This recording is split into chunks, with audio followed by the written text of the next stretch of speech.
Assalamualaikum warahmatullahi wabarakatuh. Perkenalkan, nama saya Siti Fredes Lubis.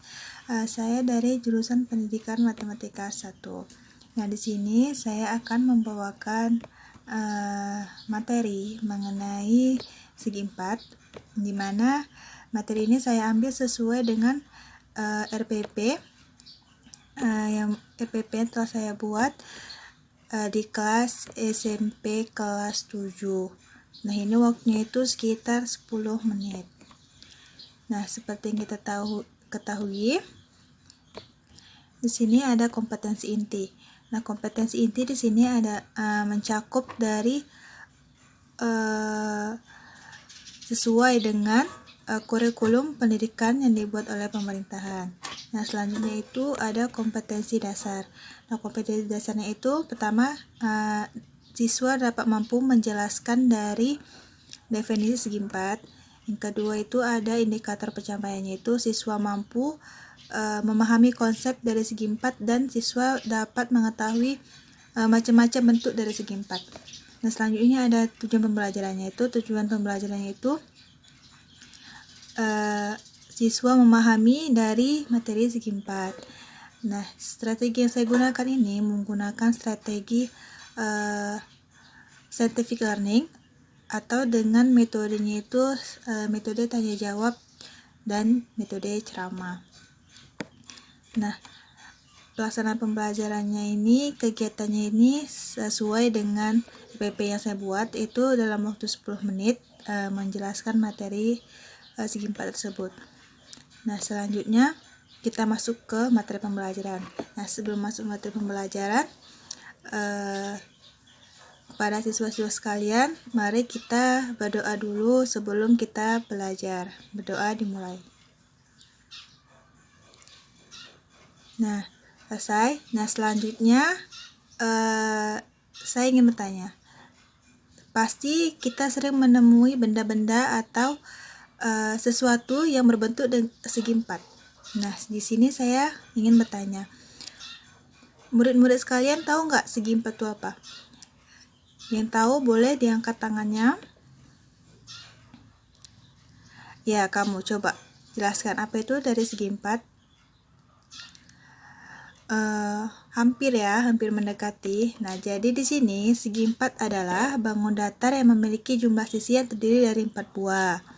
Hampir mendekati ya sama jawaban siswa tadi. Nah, coba murid-murid beri contoh pada saya benda-benda apa aja itu yang menyerupai segi 4. Terus angkat tangannya. Ya, kamu coba apa? Ya, contohnya itu kayak jendela. Yang lain? Ya, buku juga termasuk dari segi 4. Contohnya yang lain? Ada handphone, bingkai foto, kalender, meja. Nah, jadi barang-barang tersebut sering kita jumpai dalam kehidupan kita sehari-hari, maupun di rumah, di sekolah, ataupun di lingkungan masyarakat lain, kayak kan? Nah, selanjutnya di sini saya akan membahas mengenai macam-macam bentuk segi 4. Nah, sini bentuk segi 4 ada 6, yaitu ada persegi, persegi panjang, trapesium, belah ketupat, jajar genjang, dan layang-layang. Nah, di sini pertama kali saya akan membahas tentang segi 4.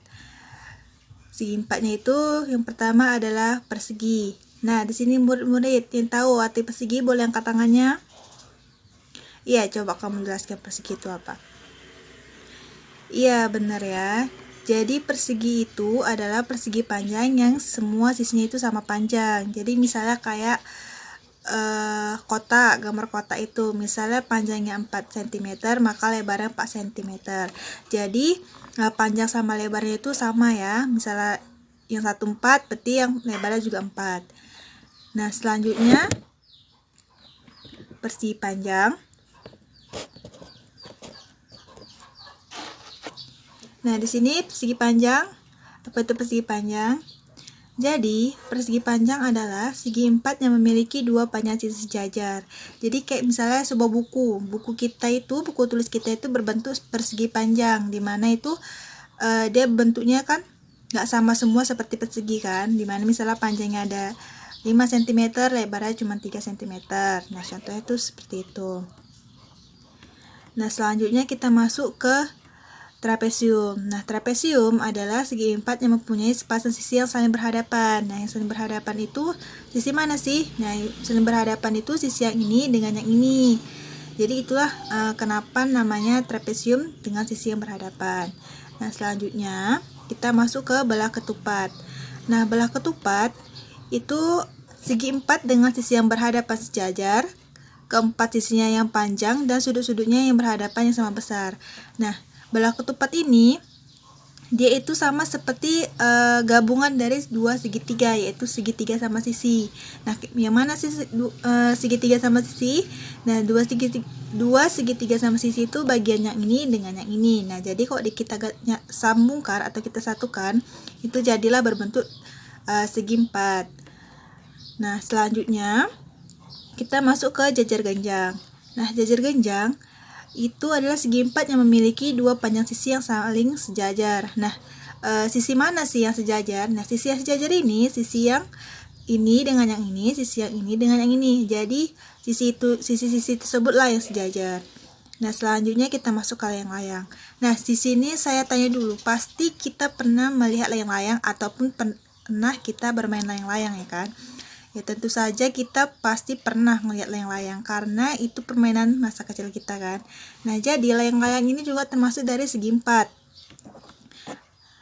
Di mana segi empat itu dibentuk dari gabungan dua buah segitiga yang sama kaki dengan alasnya yang sama panjang dan berimpit. Jadi ini sama seperti belah ketupat tadi, bedanya kalau belah ketupat adalah segitiga sama sisi, sedangkan layang-layang ini dia segitiga sama kaki di mana alasnya itu sama panjangnya.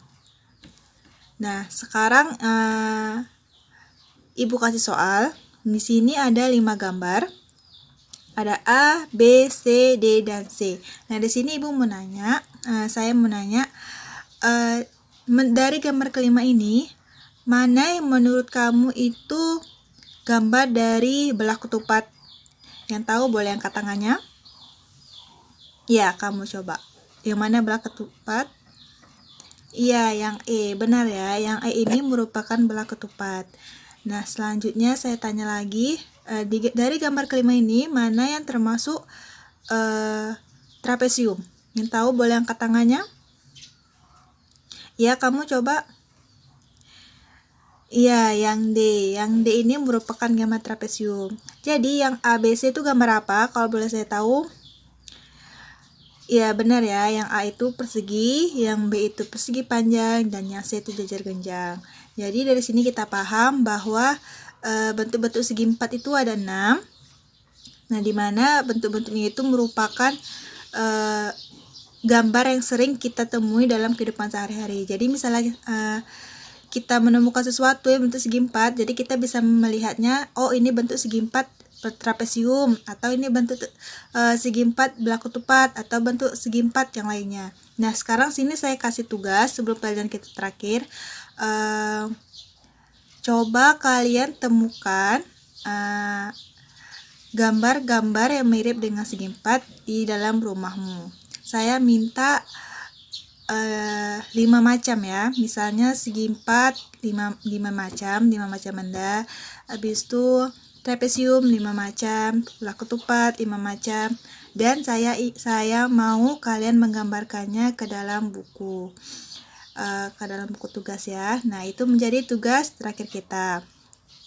Nah, baik, sampai sini saja. Assalamualaikum warahmatullahi wabarakatuh. Nah, baik, sini saya ada penjelasan dari penilaiannya.